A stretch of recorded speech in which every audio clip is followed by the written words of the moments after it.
Vous connaissez vos voisins, la famille avec 3 enfants à 2 maisons de là, le célibataire du coin qui travaille de nuit, le couple de retraités d'en face, le gars bruyant qui organise des fêtes dans son jardin, la femme qui promène toujours son chien.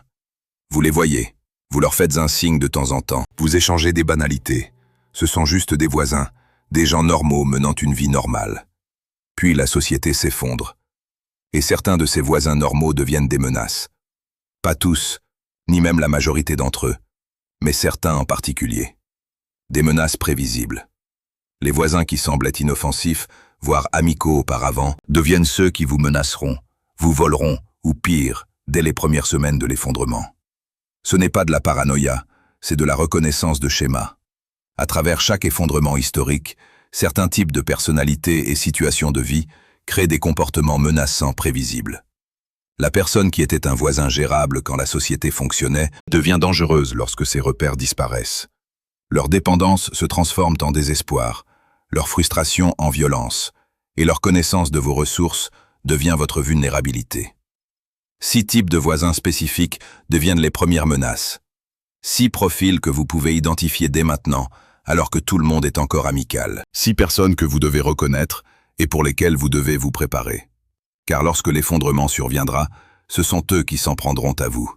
Pas parce qu'ils sont mauvais, mais parce qu'ils sont désespérés, parce qu'ils se croient tout permis, parce qu'ils sont instables, ou parce qu'ils savent des choses sur vous. Parce que les circonstances les transforment de voisins inoffensifs en personnes prêtes à faire des choses qu'elles n'auraient jamais envisagées en temps normal. Voici les 6 voisins qui deviennent les premières menaces. À quoi ils ressemblent aujourd'hui, pourquoi ils deviennent dangereux, et comment les repérer avant que l'effondrement ne vous oblige à vous défendre contre eux. Voisin numéro 1. Le grand parleur impréparé. Il sait que vous êtes un prépeur, et s'en souvient quand ça compte. C'est le voisin qui parle à tout le monde, amical, extraverti, curieux de ce que font les autres. Il a vu vos livraisons, les colis de nourriture lyophilisés, les provisions en gros. Il a fait des commentaires. « Tu te prépares pour l'apocalypse ? Waouh, ça fait beaucoup de trucs. » Il trouve ça drôle. Il vous trouve excentrique mais inoffensif. Il vous taquine sur le fait d'être un survivaliste. Vous lui avez probablement dit des choses. Pas tout, mais quelques détails. Vous avez mentionné que vous gardiez de la nourriture en plus, que vous aviez un filtre à eau ou des réserves de côté. La conversation était banale. Vous n'essayez pas de vous vanter, vous discutiez simplement. Et il a écouté. Il a retenu l'information. En ce moment, il n'est pas une menace, juste un voisin bavard. Mais il possède des informations. Il sait que vous avez des réserves. Il a une carte mentale de qui possède quoi dans le quartier. Il ne catalogue pas ça délibérément, il est juste naturellement observateur et sociable. Mais cette information existe dans sa tête. Pourquoi deviennent-ils des menaces? Quand l'effondrement frappe, ils sont totalement impréparés. Ils ont peut-être 3 jours de nourriture, aucune réserve d'eau, aucun plan. Ils n'ont jamais pris ça au sérieux. C'était toujours quelque chose qui arrivait aux autres, ailleurs. Pas ici, pas à eux. Jour 5, ils ont faim. Jour 7, ils sont désespérés. Et ils se souviennent. Ils se souviennent que vous avez des provisions. Ils se souviennent des colis, des commentaires qu'ils ont faits, des conversations que vous avez eues. Ce souvenir devient leur plan de survie. Ils viennent frapper à votre porte. Sans violence au début, en demandant « Hé, je sais que tu as des réserves, mes enfants ont faim, tu peux nous dépanner ?» Cela leur semble raisonnable. Vous avez plus que nécessaire. Ils ont besoin d'aide. Vous êtes voisins. Bien sûr que vous allez les aider. Mais quand vous refusez ou donnez moins que ce qu'ils veulent, la situation dégénère. Ils se mettent en colère, s'estiment dans leurs droits. Je sais que tu en as plus. Ne me mens pas, j'ai vu les livraisons. Ils peuvent même menacer. Ce serait dommage que d'autres découvrent tout ce que tu as. C'est de l'extorsion déguisée en requête entre voisins. Et ils en parleront aux autres. N'oubliez pas, ils sont sociables, ils connaissent tout le monde. S'ils sont désespérés, d'autres le sont aussi. Si vous ne les aidez pas, peut-être aiderez-vous quelqu'un d'autre? Ou peut-être que si assez de gens savent ce que vous avez, vous serez obligé de partager. Ils transforment leur connaissance sociale en arme contre vous. Comment les repérer aujourd'hui? Ce sont les voisins qui commentent vos activités, remarquent vos livraisons, posent des questions sur ce que vous faites et mémorisent les détails de votre vie. Ils sont amicaux et bavards. Vous les appréciez probablement, ce sont de bons voisins, en temps normal. Le signal d'alarme, c'est qu'ils en savent trop. Ils remarquent des choses et retiennent l'information. Ils plaisantent sur le survivalisme, mais ces blagues prouvent qu'ils font attention. Encore en train de faire des stocks pour la fin du monde? C'est dit à la légère, mais ça veut dire qu'ils suivent vos faits et gestes. Que faire maintenant? Arrêtez de tout leur dire. Adoptez la technique de la pierre grise, Grey Rock, concernant vos préparatifs. Oh, c'est juste des courses classiques, on achète en gros parce que c'est moins cher, juste des trucs pour la maison. Ne leur donnez rien à retenir. Ne confirmez ni n'infirmez, soyez simplement ennuyeux. Et limitez les informations qu'ils peuvent capter à l'avenir. Évitez les livraisons trop visibles si possible. Utilisez des boîtes neutres, rentrez vos affaires la nuit. Ne les laissez pas voir vos stocks à travers les fenêtres ou un garage ouvert. Réduisez ce qu'ils savent, car leurs connaissances se retourneront contre vous. Vous ne pouvez pas leur faire oublier ce qu'ils savent déjà, mais vous pouvez arrêter d'en rajouter. Et vous devez prendre conscience que, lorsque l'effondrement arrivera, ils s'en souviendront et viendront demander. Préparez-vous à cette conversation et ayez une réponse toute prête. Voisin numéro 2. Le toxicomane évident. Le désespoir arrive vite. C'est le voisin qui a un problème de toxicomanie. Ce peut être l'alcool, les drogues illicites ou les médicaments sur ordonnance. Pour l'instant, ils sont assez fonctionnels. Ils ont un travail ou perçoivent des aides d'invalidité. Ils gèrent. Mais vous savez qu'ils ont un problème, car les signes sont visibles. Vous les voyez boire tôt le matin, ou vous sentez constamment une odeur de marijuana, ou vous remarquez leurs yeux vitreux et leur démarche instable. Leurs poubelles sont remplies de bouteilles vides, ou vous voyez des dealers connus faire des allers-retours. Les signes sont là si vous êtes attentif. Cette personne a une dépendance qui nécessite un approvisionnement régulier. Pour l'instant, ce n'est pas une menace, juste un individu dépendant, qui gère son addiction avec ce qui est disponible. Il ne vous dérange pas, il n'est pas violent. C'est juste un voisin avec un problème, et c'est son problème. Pourquoi devient-il une menace lors d'un effondrement? Son approvisionnement est coupé. Les dealers disparaissent, les pharmacies ferment, les magasins d'alcool sont pillés et vidés.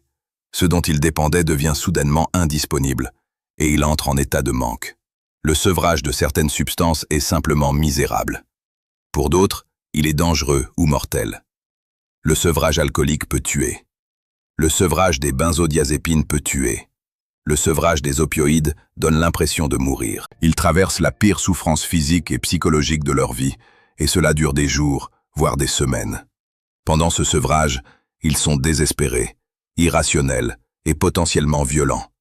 Ils ne pensent pas clairement. Ils sont entièrement guidés par le besoin de faire cesser cette souffrance. Ils feront n'importe quoi pour obtenir leur substance, ou quoi que ce soit qui puisse les soulager. Ils viendront vous demander de l'aide, des médicaments, de l'alcool, n'importe quoi. S'ils savent que vous avez du matériel médical, ils viendront le chercher. S'ils pensent que vous stockez de l'alcool, ils viendront pour ça. S'ils croient que vous possédez quelque chose pour apaiser leurs maux, ils tenteront de l'obtenir. Ils sont imprévisibles. Le voisin pacifique d'hier devient dangereux car il est en pleine crise. Ils peuvent s'introduire par effraction, menacer ou devenir violents s'ils n'obtiennent pas ce dont ils ont besoin. L'addiction a détruit leur barrière comportementale normale. Après le sevrage, s'ils survivent, ils restent une menace. Le syndrome de sevrage post-aigu génère irritabilité, agressivité et manque de jugement. Ils ne sont pas stables et cherchent souvent n'importe quelle substance pour se sentir mieux. Cela en fait des dangers imprévisibles. Comment les repérer dès maintenant? Les signes d'addiction sont généralement visibles si vous ouvrez l'œil. Boire tôt le matin, ou boire seul en permanence, avoir de fréquentes visites de gens qui ne s'attardent pas, des comportements erratiques ou des sautes d'humeur, des problèmes financiers combinés aux autres signaux, une propriété laissée à l'abandon parce que l'argent passe dans les substances au lieu de l'entretien. Regardez leurs poubelles si vous le pouvez. Un excès de bouteilles d'alcool, du matériel de consommation de drogue, des boîtes de pilules vides prescrites par plusieurs médecins. Observez leurs habitudes.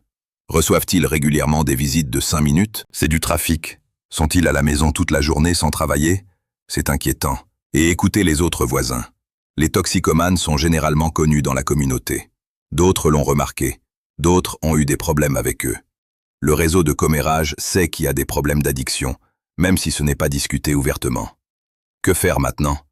Gardez vos distances. N'établissez pas une relation qui pourrait créer une attente d'aide de leur part. Ne leur montrez pas vos réserves. Surtout, ne leur laissez jamais deviner que vous avez du matériel médical, s'ils sont accros aux médicaments sur ordonnance.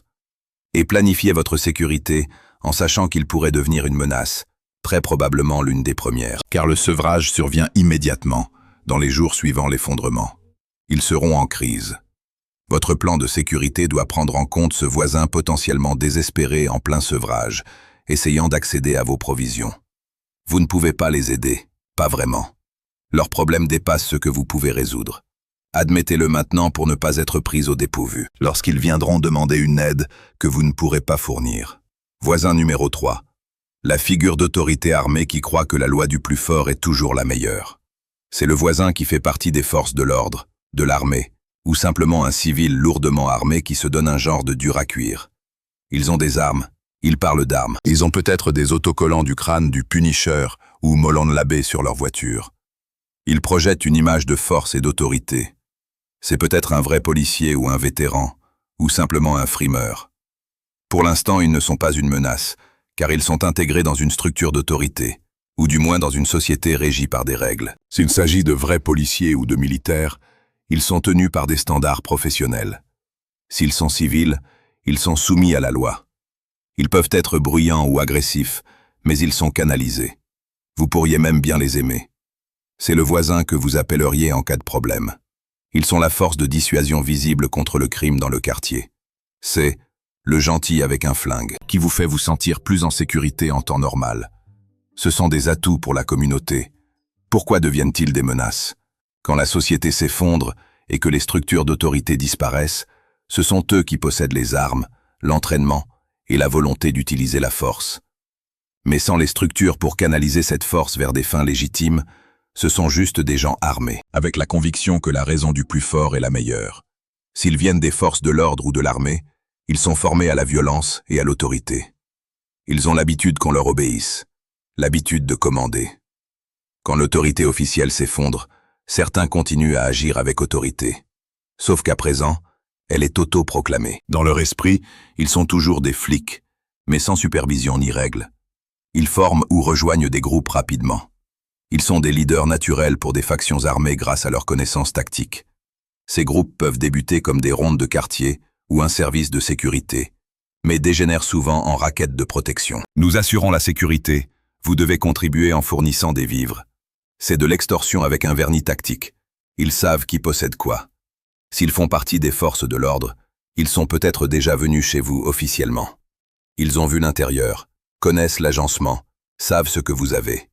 Ces informations, recueillies à des fins légitimes, se transforment en renseignements tactiques pour des motifs illégitimes. Et ils sont à l'aise avec la violence, plus que la moyenne. Ils ont été confrontés à des situations violentes. Ils ont utilisé la force. La barrière psychologique qui empêche la plupart des gens d'être violents est plus basse chez eux. Lorsqu'ils décident que quelqu'un est une menace ou une cible, ils agissent de manière décisive. Le danger vient du fait qu'ils combinent la capacité, l'entraînement et l'idée que l'autorité découle de la force. Lors d'un effondrement, ils ne sont plus liés par la loi ou le règlement. Ils sont armés, formés, dangereux, et croient fermement qu'ils devraient diriger parce qu'ils possèdent les armes et l'entraînement. Comment les repérer aujourd'hui? Ils sont très visibles. Ils affichent leurs opinions, autocollants d'armes, drapeaux de la Thin Blue Line, équipements tactiques, conversations sur les armes et les entraînements. Ils veulent que vous sachiez qu'ils sont armés et capables. Observez comment ils interagissent avec les autres. Sont-ils autoritaires et directifs? Exigent-ils du respect? Deviennent-ils agressifs s'ils sont contredits? Ces comportements qui ne sont que des traits de caractère aujourd'hui deviendront dangereux en cas d'effondrement. Écoutez comment ils parlent des scénarios de crise ou de troubles civils. Ont-ils l'air excités? Parlent-ils de pouvoir enfin mettre en pratique leur entraînement? Voient-ils ça comme une opportunité de rétablir l'ordre, en se plaçant en restaurateur de cet ordre? Cela en dit long sur leur mentalité. Observez leurs associations de groupes. Forment-ils déjà des groupes d'entraînement tactique, de surveillance de quartier? Ces organisations d'avant l'effondrement deviennent des structures de commandement pendant la crise. S'ils s'organisent aujourd'hui, ils seront organisés et dangereux le moment venu. Que faire maintenant? Ne vous les mettez pas à dos, mais ne vous soumettez pas à eux non plus. Gardez une distance cordiale. Ne les laissez pas entrer chez vous si possible. Ne révélez pas vos réserves ni vos capacités. Ils cataloguent le quartier, et vous ne voulez surtout pas être en tête de leur liste, que ce soit en tant que ressource ou menace. Développez discrètement vos propres capacités. S'ils risquent de devenir un groupe armé menaçant, vous devez éviter d'être une cible facile. Mais ne vous en vantez pas. Ne soyez pas en compétition avec eux, ne les défiez pas. Développez simplement des capacités qu'ils ignorent. Prenez conscience que si l'effondrement survient, ils seront très probablement une menace organisée dès la première semaine. Ils formeront des groupes rapidement, grâce à leur leadership naturel et leur connaissance tactique. Votre stratégie doit anticiper l'existence d'un groupe armé organisé, potentiellement hostile dans votre secteur, dirigé par des gens qui connaissent le quartier. Voisin numéro 4, le riche arrogant. Il exige le respect et devient dangereux face au refus. C'est le voisin avec la maison hors de prix, les belles voitures, la pelouse impeccable entretenue par des professionnels. Ils ont l'habitude d'obtenir ce qu'ils veulent, d'avoir du confort, que les gens les servent. Habitués à ce que l'argent règle tous leurs problèmes. Pour le moment, ce sont de bons voisins. Peut-être un peu distants, ils ne participent peut-être pas aux fêtes de quartier et regardent subtilement les autres de haut. Mais ils ne posent pas de problème. Ils paient des gens pour régler leurs soucis et ne vous dérangent pas directement. Vous pouvez même les apprécier. Ils maintiennent la valeur immobilière du coin. Ils entretiennent bien leur maison. Ils ne sont ni bruyants ni perturbateurs. Ce sont juste de riches voisins menant leur riche existence à l'écart du reste du quartier. Pourquoi deviennent-ils des menaces? Quand l'effondrement se produit, leur argent perd toute valeur. Les services sur lesquels ils comptaient disparaissent.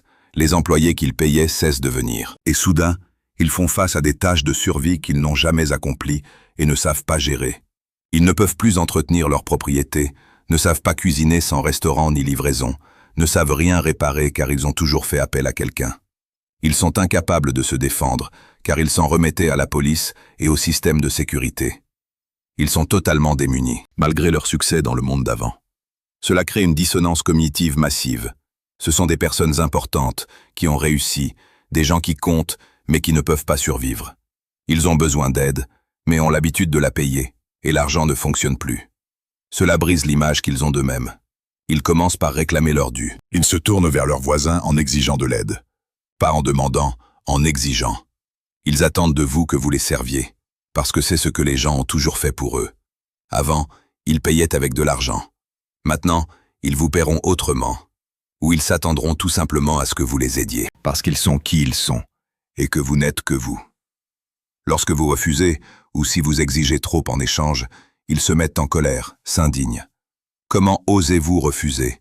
Ne savez-vous pas à qui vous avez affaire? Habitués à tout obtenir, le refus leur est incompréhensible. Cette colère peut se muer en menace. Ils peuvent tenter de se servir de leur ancien pouvoir. Quand tout sera fini, je te le ferai regretter. Je connais des gens haut placés. Des menaces en l'air, car leur pouvoir s'est évaporé, mais ils ne l'acceptent pas encore. Ils vous menacent d'une influence qu'ils n'ont plus. Avec le temps, certains d'entre eux deviennent désespérés et dangereux. Ils ont des objets qui valent le coup d'être troqués chez eux. Objets de valeur, outils, fournitures. Mais ils ne savent pas comment les défendre. Alors soit ils se font piller, soit ils essaient d'engager des protecteurs. Et les protecteurs qu'ils engagent finissent souvent par les dominer. Ou bien ils tentent d'imposer leur domination par d'autres moyens. Ils pourraient essayer d'organiser le quartier en se plaçant aux commandes. C'est ce qui leur semble logique. Les personnes importantes dirigent. Ils sont importants, donc ils doivent diriger. Sauf qu'ils n'ont aucune compétence de survie, ce qui en fait de piètres dirigeants, qui mettront les gens en danger de mort. Comment les repérer aujourd'hui? La maison de prix, les voitures de luxe, les services engagés pour la moindre tâche, un mode de vie évident de haut revenu. Observez comment ils interagissent avec le personnel de service. Sont-ils méprisants, exigeants? Traitent-ils les autres comme des serviteurs? Écoutez leur façon de parler. Exigent-ils de la déférence? S'amusent-ils à citer des noms influents? Parlent-ils de leur réseau et de leur importance? Semble-t-il penser que les règles ne s'appliquent pas à eux? Ce sont autant de révélations sur la manière dont ils se perçoivent et perçoivent les autres. Évaluez leur véritable capacité. Font-ils quoi que ce soit eux-mêmes? Ont-ils la moindre compétence pratique ou délèguent-ils tout?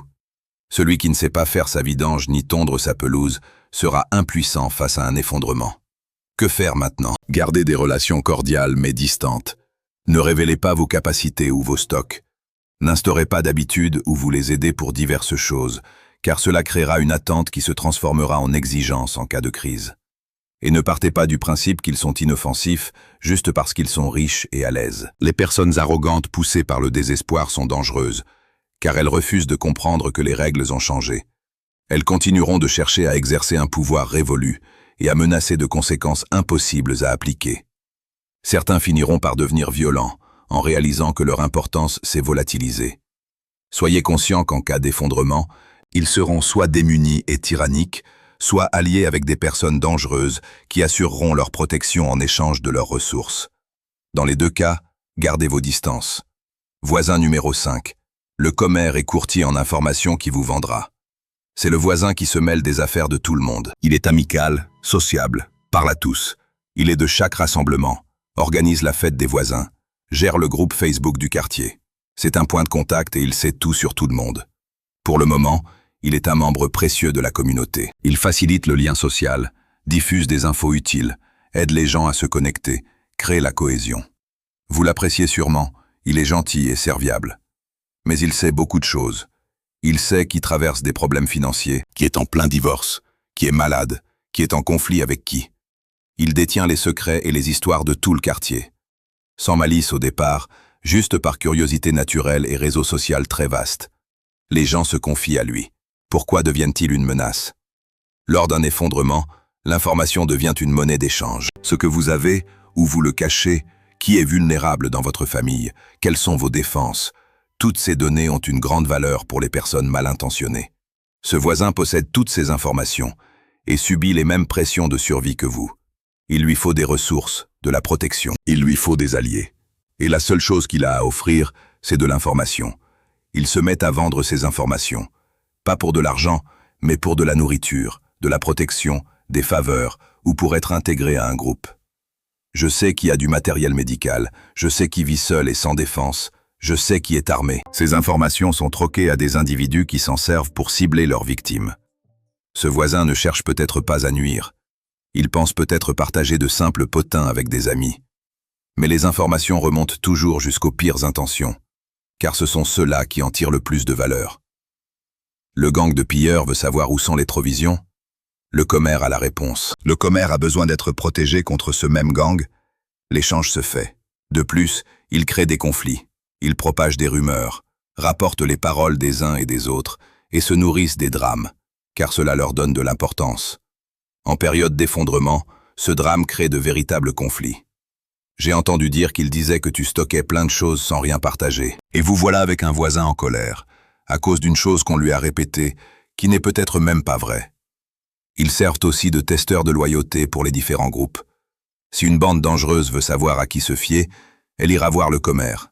Il sait qui est fidèle à qui est fâché contre qui. Ces informations aident les groupes violents à identifier leurs alliés et leurs ennemis. Comment les repérer aujourd'hui? C'est la personne qui est toujours au courant de tout. Elle vous rapporte les affaires des autres voisins, pose des questions sur votre vie privée, mémorise les détails, connecte les gens. Ce sont des plaques tournantes sociales. Regardez comment ils traitent l'information. Répètent-ils des choses confiées en secret? S'ils font des commérages sur les autres auprès de vous, soyez certains qu'ils font des commérages sur vous auprès des autres. C'est garanti. Notez la quantité d'informations qu'ils détiennent sur des personnes qu'ils connaissent à peine. S'ils sont capables de vous donner des détails précis sur quelqu'un dont ils ne sont pas proches, c'est qu'ils accumulent ces infos systématiquement. Ce sont des collecteurs d'informations. Que faire aujourd'hui? Ne leur dites rien d'important. Soyez amical mais très secret. Ne parlez ni de votre situation, ni de vos projets, ni de vos ressources. Ne vous confiez jamais à eux. Considérez que tout ce que vous leur direz sera du domaine public, parce que ce sera le cas. Et ne croyez pas tout ce qu'ils racontent sur les autres. L'information qu'ils propagent peut être vraie ou fausse, ils créent des récits. Ne les laissez pas vous entraîner dans des disputes en vous basant sur leurs racontars. En cas d'effondrement, partez du principe qu'ils vont échanger des informations sur vous. C'est leur monnaie. Ils savent des choses et utiliseront ce savoir pour survivre. La question n'est pas de savoir s'ils vous trahiront, mais quand et à qui. Prenez vos distances, soyez ennuyeux, ne leur donnez rien à monnayer, car ce qu'ils savent de vous sera tôt ou tard vendu au plus offrant. Voisin numéro 6, le déséquilibré qui perd complètement les pédales sans sa structure de soutien. C'est le voisin qui souffre manifestement de troubles de santé mentale ou de stabilité émotionnelle. Il s'agit peut-être d'une maladie diagnostiquée, ou bien cela se voit dans son comportement. C'est la personne qui pique des crises, qui semble paranoïaque, qui vit recluse de manière étrange, ou qui suit visiblement un traitement lourd. Pour le moment, il est maintenu à flot par un ensemble de structures de soutien. Médicaments, thérapie, routine, services sociaux, aide familiale ou suivi psychiatrique. Ces structures le gardent suffisamment fonctionnel. Il gère et ne pose pas de problèmes aux voisins.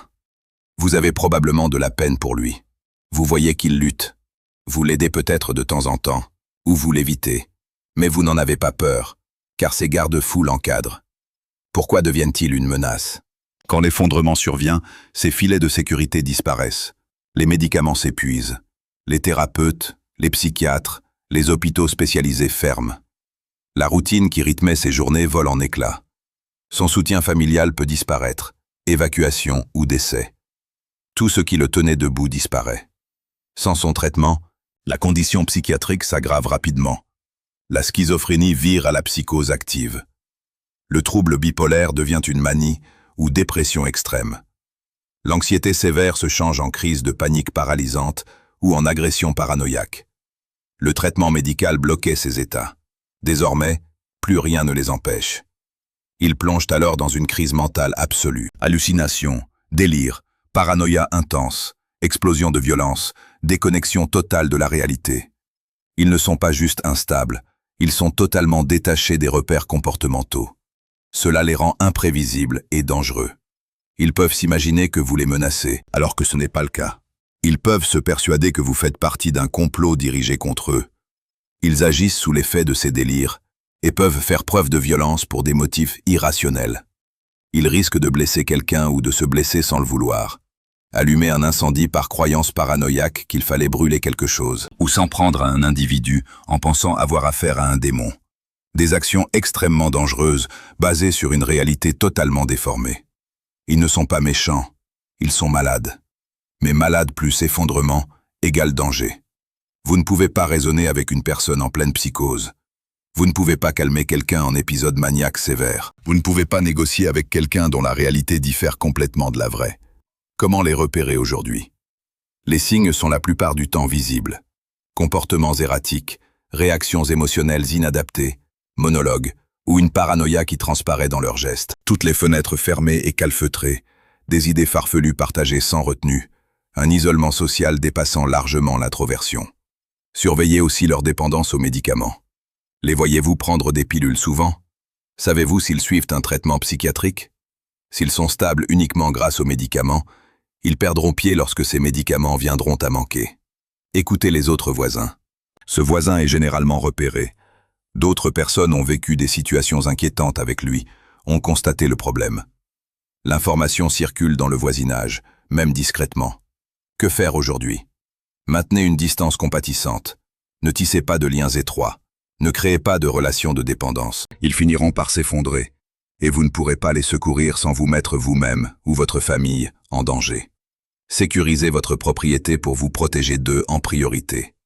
En temps de crise, ce sont ceux qui ont le plus de chances de faire quelque chose d'imprévisible et de dangereux. Pas parce qu'ils ont un mauvais fond, mais parce que ce sont des malades privés du traitement qui les rendait fonctionnels. Vous ne pourrez pas les sauver. Leur pathologie dépasse tout ce que l'on peut soigner dans un scénario d'effondrement. Admettez-le maintenant, afin de ne pas vous retrouver coincé en tentant d'aider un individu en pleine crise psychiatrique. Votre priorité est votre propre sécurité et celle de vos proches. C'est triste mais vrai. Le schéma de la dépendance entraîne le désespoir. Ces 6 profils de voisins partagent un point commun. Ils dépendent tous d'un système que l'effondrement va balayer. Le grand parleur s'appuie sur la continuité de la civilisation, où son impréparation n'est pas un drame. Le toxicomane dépend de l'approvisionnement logistique. La figure d'autorité armée compte sur des instances légitimes pour orienter sa force. Le riche dépend d'un monde où l'argent a de la valeur et les services sont à sa disposition. Le commerce dépend d'une structure sociale où l'information s'échange. L'instable s'appuie sur un suivi médical et un encadrement qui le garde fonctionnel. Lorsque l'effondrement détruit ses dépendances, le désespoir s'installe. Et le désespoir génère des comportements menaçants. Ils ne s'en prendront pas à vous par pure malveillance. Ils le feront parce qu'ils sont désespérés, que vous êtes tout près et que vous possédez ce dont ils ont besoin. Comprendre ça ne signifie pas que vous devez les aider. Cela signifie identifier les comportements pour mieux vous y préparer. Ces 6 profils représentent des menaces prévisibles que l'on peut identifier à l'avance. Vous pouvez concevoir vos tactiques de sécurité et d'interaction sociale en conséquence. Que faire de ces informations? Savoir qui sont vos ennemis potentiels ne signifie pas qu'il faut agir contre eux préventivement. C'est de la paranoïa, et ça ne ferait qu'engendrer les conflits que vous cherchez justement à éviter. Ces gens ne sont actuellement pas des dangers. Ils ne sont que des voisins avec des caractéristiques indiquant des comportements à risque en cas de crise. Ce que vous devez faire, c'est sécuriser vos données. Ne dites pas aux grands parleurs ce que vous possédez. Ne révélez vos stocks ni vos compétences à personne. Protégez vos préparatifs par l'indifférence. Grey Rock, soyez ennuyeux. Ne leur donnez rien à retenir ou à utiliser. Prenez vos distances. Ne nouez pas de liens trop serrés qui créeraient des attentes. N'installez pas de schémas d'entraide qui deviendraient des exigences. Gardez une attitude de bon voisinage, amicale mais détachée. Planification de la sécurité. Votre plan de protection doit prendre en compte ses voisins spécifiques, en tant que menaces éventuelles. Le toxicomane sera sans doute le premier, car le sevrage est très rapide. L'autorité armée risque de s'organiser très vite. L'instable est susceptible de faire quelque chose d'imprévisible. Anticipez ces scénarios précis. Créez une communauté avec les autres. Les voisins qui ne correspondent pas à ces profils sont de potentiels alliés. Créez des relations avec des gens stables, capables et autonomes. Fondez des réseaux qui excluent les éléments à risques identifiés. Mais ne propagez pas vos analyses. N'allez pas avertir vos autres voisins du fait qu'un tel sera dangereux. Cela déclencherait dès aujourd'hui des conflits inutiles. Agissez seulement selon ces informations, en privé, et préparez-vous mentalement. Lorsque la crise arrivera et que ces voisins deviendront des menaces, vous ne pourrez pas être pris par surprise ou paralysé. Vous les aviez repérés, vous aviez tout prévu. Vous n'aurez plus qu'à appliquer votre plan sans hésitation. La vérité qui dérange, c'est une vérité désagréable. Faire le profil de vos voisins comme des menaces potentielles semble immoral. Ça semble paranoïaque et méchant. Mais c'est la stricte réalité. Ces schémas ont été prouvés à travers chaque effondrement historique. Les imprévoyants au courant de vos préparatifs deviendront une menace. Les drogués en plein sevrage deviendront une menace. Les individus armés privés d'encadrement deviendront une menace. Les arrogants confrontés à la pénurie, les courtiers en potin, les personnes instables et sans traitement deviendront des menaces. Il ne s'agit pas d'un jugement moral, mais de l'identification de comportements prévisibles sous des conditions bien précises. Ils ne sont pas foncièrement mauvais aujourd'hui. C'est le changement de situation qui les transforme en individus dangereux. Le fait de le reconnaître peut vous sauver la vie, parce qu'au moment de l'effondrement, vous n'aurez pas besoin de repartir de zéro. Vous aurez déjà pointé les menaces, préparé vos ripostes, et vous vous serez placé en position d'avantage. Celui qui omet cette étape passera les premières semaines post-crise à être surpris. Surpris que le voisin de confiance l'ait vendu. Surpris que le sympathique policier soit devenu un chef de gang.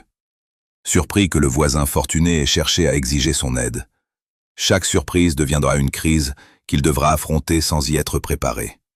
Vous, au contraire, ne serez pas surpris. Vous l'aviez anticipé. Vous déroulerez des stratégies que vous aurez conçues pendant que vous pouviez encore réfléchir sereinement, au lieu d'improviser sous la pression. En résumé, les 6 voisins devenant des menaces en premier. Le grand parleur imprévoyant qui connaît vos secrets. Le toxicomane évident qui panique sous l'effet du manque. La figure d'autorité armée qui impose sa propre loi dès que la structure s'écroule. Le riche arrogant qui n'accepte pas son impuissance. Le commère qui troque les informations. La personne instable privée de son filet de sécurité. Tous les 6 sont repérables dès aujourd'hui, grâce à leur comportement et leur mode de vie. Tous les 6 seront des menaces programmées le jour où la crise anéantira les repères dont ils dépendent. Ciblez-les dès maintenant. Préparez-vous. Verrouillez vos informations, installez une distance dès à présent. Concevez des méthodes de sécurité incluant leur cas spécifique, car lorsque l'effondrement s'abattra, ils ne s'annonceront pas en tant que menaces. Ils se présenteront à votre porte pour vous demander de l'aide ou exiger vos provisions. Ou ils vendront des informations à votre sujet. Ou bien ils agiront sous le coup du délire ou en montant un groupe armé. Si vous ne les avez ni identifiés ni anticipés, vous ne ferez que réagir à la crise au lieu d'exécuter un plan. Apprenez à connaître vos voisins, les vrais voisins. Pas ceux qui se cachent derrière un masque sympathique en temps normal. Les individus désespérés qu'ils deviendront quand tout s'arrêtera. Et ce savoir pourrait bien être ce qui vous maintiendra en vie.